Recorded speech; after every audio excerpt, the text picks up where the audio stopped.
হযরত জাবির বিন আব্দুল্লাহ রাদিয়াল্লাহু তাআলা আনহু হইতে বর্ণিত আছে যে তিনি রাসূলুল্লাহ সাল্লাল্লাহু আলাইহি ওয়াসাল্লামের সহিত সেই জিহাদে শরীক ছিলেন যাহা নাজদ অভিমুখে হইয়াছিল। যখন রাসূলুল্লাহ সাল্লাল্লাহু আলাইহি ওয়াসাল্লাম জিহাদ হইতে ফিরিয়া আসিলেন তখন তিনিও তাহার সহিত ফিরিলেন। ফেরার পথে এই ঘটনা ঘটিল।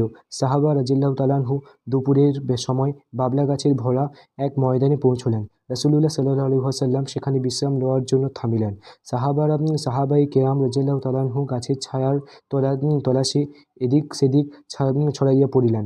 রাসূলুল্লাহ সাল্লাল্লাহু আলাইহি ওয়াসাল্লামও আরাম করিবার জন্য বাবলা গাছের নিচে জায়গা লইলেন এবং গাছের সহিত নিজের তরবারিটি ঝুলাইয়া রাখিলেন।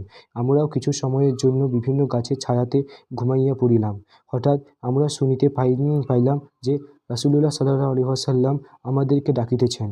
যখন আমরা সেখানে পৌঁছলাম তখন তাহার নিকট একজন গ্রাম্য কাফের উপস্থিত ছিল। রাসূলুল্লাহ সাল্লাল্লাহু আলাইহি ওয়াসাল্লাম বলিলেন, আমি ঘুমাইতেছিলাম।